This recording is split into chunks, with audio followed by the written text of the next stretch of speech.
할렐루야. 하나님 말씀 요한계시록 21장 1절로부터 7절 말씀까지입니다. 요한계시록 21장 1절로 7절 말씀.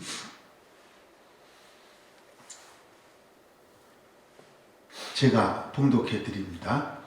또 내가 새 하늘과 새 땅을 보니 처음 하늘과 처음 땅이 없어졌고 바다도 다시 있지 않더라. 또 내가 보매 거룩한 성 새 예루살렘이 하나님께로부터 하늘에서 내려오니 그 준비한 것이 신부가 남편을 위하여 단장한 것 같더라. 내가 들으니 보좌에서 큰 음성이 나서 이르되 보라, 하나님의 장막이 사람들과 함께 있으매 하나님이 그들과 함께 계시리니 그들은 하나님의 백성이 되고 하나님은 친히 그들과 함께 계셔서 모든 눈물을 그 눈에서 닦아주시니 다시는 사망이 없고 애통하는 것이나 곡하는 것이나 아픈 것이 다시 있지 아니하리니 처음 것들이 다 지나갔으리로라. 보좌에 앉으신 이가 이르시되 보라, 내가 만물을 새롭게 하노라 하시고 또 이르시되 이 말은 신실하고 참되니 기록하라 하시고 또 내게 말씀하시되 이루었도다. 나는 알파와 오메가요 처음과 마지막이라. 내가 생명수 샘물을 목마른 자에게 값없이 주리니 이기는 자는 이것들을 상속으로 받으리라. 나는 그의 하나님이 되고 그는 내 아들이 되리라. 아멘. 앞장 20장에서 우리는 주님이 다시 오실 때 모든 사람이 주님의 백보자 앞에서 심판을 받고 사탄이 지옥불에 던져져서 멸망하는 것을 보았습니다. 이제 종반부로 접어들었습니다. 이제 21장, 22장, 계시록이 이제 2장밖에 남지 않았는데 이 종반부로 접어들면서 그 계시록의 말씀은 구원받은 성도들이 누리게 되는 하나님의 축복의 땅, 즉 천국이죠. 천국에 관한 말씀을 우리에게 하고 계십니다. 천국이란 어떤 곳인가? 이 주제는 수세기 동안 전 세계의 수많은 그리스도인들의 관심을 자극해 왔습니다. 그래서 천국에 관한 책들도 또 이야기도 상당히 많았죠. 오래전에 펠시 콜레라고 하는 사람이 썼던 내가 본 천국이라고 하는 책이 한참 일대 유행을 했는데 한국교회가 그것 때문에 어지러워진 적도 있었습니다. 그는 5일 동안 천국 여행을 하면서 100가지 계시를 받고 왔다고 그렇게 주장을 했습니다. 물론 펠시콜레뿐만 아니라 그 외에도 많은 사람들이 천국을 다녀왔다고 주장하면서 쓴 책들이 많았습니다. 본인들이 봤다는데 갔다 왔다는데 거기에 대고 무슨 말을 하겠습니까? 그래서 이 말을 듣는 사람들이 상당히 많이 헷갈리게 됐던 거죠. 하나님의 사람들에게 있어서 중요한 것 한 가지는 성경이 말하는 만큼만 나가는 것입니다. 거기서 벗어나는 것은 받아들이지 않는 거죠. 아주 지혜로운 모습입니다.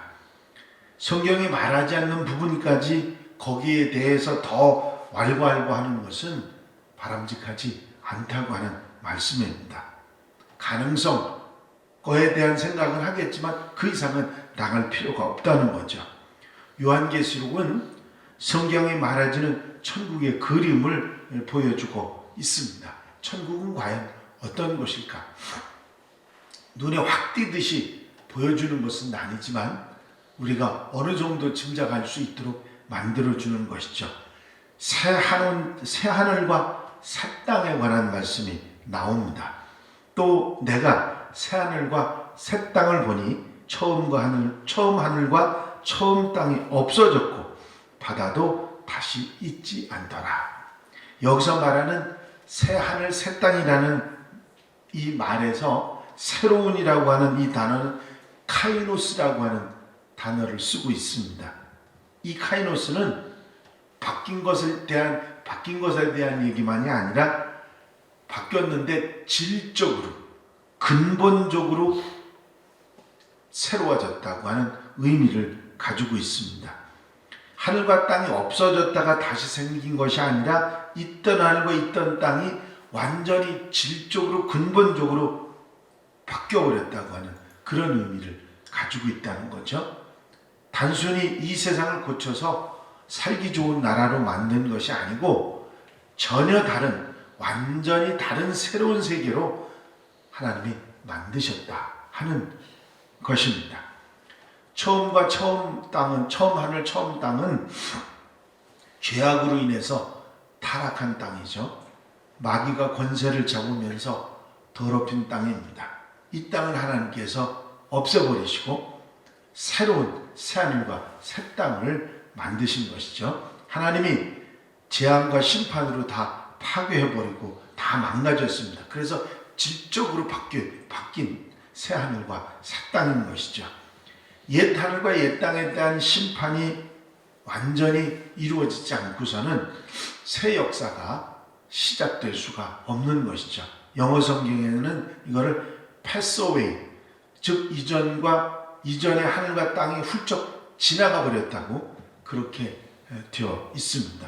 언제 있었냐는 듯 훌쩍 지나가 버린 것입니다. 이 세상이 영원한 것 같지만 훌쩍 지나가 버리라는 것은 말씀하고 있는 것이죠. 이 세상의 화려함도 돈도 명예도 인기도 권세도 간이역처럼 그냥 훅 지나가면 지나가 버리는 것이라는 것이죠. 그래서 이 땅에, 이 세상에 집착하면 안 되는 것이죠. 이 땅과 하늘만이 아니라 바다도 다시 있지 않더라. 그렇게 말씀하고 있습니다. 오늘날 우리 현대인들에게 바다는 아주 좋은 휴양지이고 멋지고 아름다운 곳입니다. 하지만 고대인들에게 있어서 바다는 무섭고 위험한 곳이었어요. 혼돈과 재앙, 무질서와 파괴를 상징하는 것이 바다에 있으니까 바다에 폭풍과 풍랑이 일어나면 어떻다는 거 여러분들이 아시잖아요. 계시록의 바다는 적그리스도와 짐승이 나온 곳이고 세상의 악과 죽은 자들을 품고 있는 곳이 계시록에 나오는 바다입니다. 그래서 새하늘과 새 땅에 바다가 없어졌다고 이런 말에 초대교회 성도들은 아주 환호했습니다. 모든 악과 죄가 싹 없어지는 그런 말씀을 들었기 때문이죠. 보좌에 앉으신 이가 이르시되 보라 내가 만물을 새롭게 하노라 하시고 또 이르시되 이 말은 신실하고 참되니 기록하라 하시고 주님은 만물 이 하늘과 땅과 바다만이 아니라 만물을 새롭게 하신다. 그렇게 말씀하고 있습니다.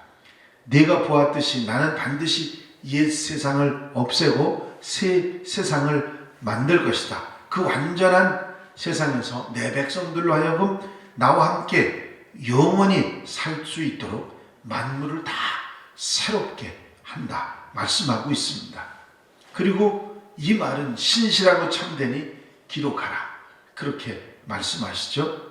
세상에는 흘려버릴 수 있는 말들이 많이 있습니다. 그러나 이 말씀들은 절대로 흘려버리지 말고 명심하고 가슴속에 새겨야 한다. 그 기록하라는 말씀이 그런 의미를 가지고 있죠. 마지막 때 이 말씀들이 1.1획도 어김없이 그대로 이루어지기 때문입니다. 또 내게 말씀하시되 이루었도다. 나는 알파와 오메가요 처음과 마지막이라. 내가 생명수 샘물을 목마른 자에게 값없이 주리니. 이루었도다 이 말씀은 예수께서 십자가에 돌아가실 때 다 이루었다 하신 말씀과 같은 말씀입니다. 그리스도께서는 십자가의 죽음으로써 어둠의 권세에 치명타를 가하시고 인류 구원의 길을 열어주셨습니다. 이제 그 십자가 보혈로 구원하신 하나님의 백성들을 영원히 거할 새하늘과 새 땅을 열어주신 것이죠. 십자가로 시작하신 그 구원의 역사를 이제는 완성하시는 것을 보여주시는 것입니다. 알파와 오메가요, 처음과 마지막이라는 말은, 알파 오메가라는 말은 히브리어 알파벳에서 첫자와 끝자를 말하는 거거든요. 처음과 마지막, 이것은 같은 말을 두 번 반복한 것이라고 여러분들이 생각하시면 되겠습니다. 역사를 시작하신 하나님이 이제는 역사를 마무리하시고 끝내시는 것을 볼 수 있습니다. 그리고는 완전히 새로운 세계를 창조하시고 영원히 지속하신다 하는 말씀을 주신 것입니다. 지금껏 우리가 살던 세상이 아닌 질적으로 다른 새 세상을 만드시고 또 그 세상 속에서 하나님의 백성들이 살아가게 하신다 하는 말씀을 우리에게 주신 것입니다. 아마 이 이야기를 하면 여러분들이 대충 그럴 것이다 하고만 이해되죠. 피부에 와서 닿지 않는 그런 얘기가 될 수도 있는데 이렇게 생각하시면 좋겠습니다. 제자들이 주님이 부활하셔서 나타나셨을 때 그 부활하신 주님을 보고 생각을 하길 뭐라고 생각하느냐면 유령이다.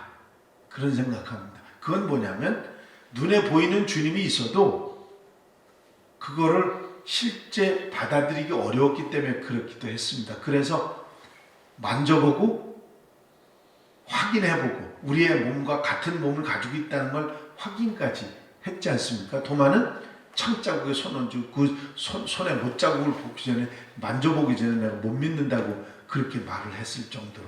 그런데 그렇게 완벽하게 우리 몸을 가지고 계셨습니다. 그렇죠? 뭐 모르시는 것처럼 그냥 눈만 껌뻑껌뻑하고 앉아 계시는 것 같아요. 그렇죠? 주님이 그런 완벽한 우리 모습으로 오셨잖아요. 근데 문제는 그 주님이 우리와 똑같지 않았다는 부분이 또 있습니다. 그게 뭐죠? 제자들이 같이 모여 앉았는데 거기 슬그머니 진짜 유령처럼 나타나세요. 우리가 똑같은 몸을 갖고. 그건 뭐냐면 우리가 짐작하게 되는 게 뭐냐면 질적으로 다르다는 거죠. 우리가 똑같으시지만 이 새하늘과 새 땅에 관한 모습, 새롭게 만물을 새롭게 하시는 모습들을 아주 쉽게 우리가 판단하고 받아들일 수 있는 게 주님의 부활하신 모습 가운데서 알 수 있다는 거죠. 너무 시원하게 보여주는 건 아니지만 우리에게 짐작할 수 있도록 만들어주는 그런 말씀이 성경에 곳곳에 있습니다. 이것은 우리에게 정말 소망입니다.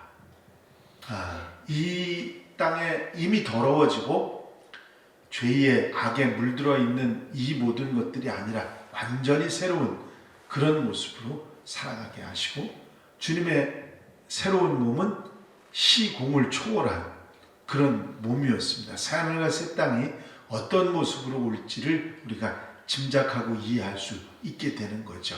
이런 천국을 우리가 바라보게 되기 때문에 우리가 이 땅에 연연하지 않을 수 있고 하늘의 소망을 가지고 살아갈 수가 있는 거거든요.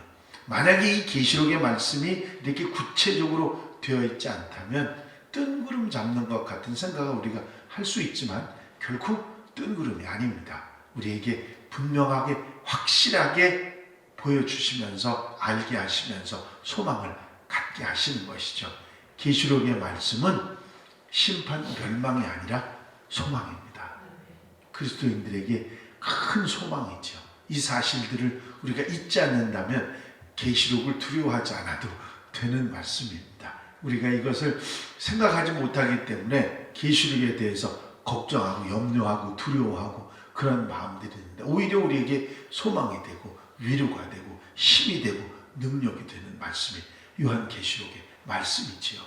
이것을 깨닫게 된다면 계시록을 바로 알게 되는 그런 것입니다. 오늘 하루도 이 새하늘과 새 땅의 소망을 가지고 만물을 새롭게 하시는 하나님의 능력을 우리가 믿고 있지하면서 기쁘고 감사하고 복되게 사는 하루가 되시기를 주의 이름으로 축원합니다.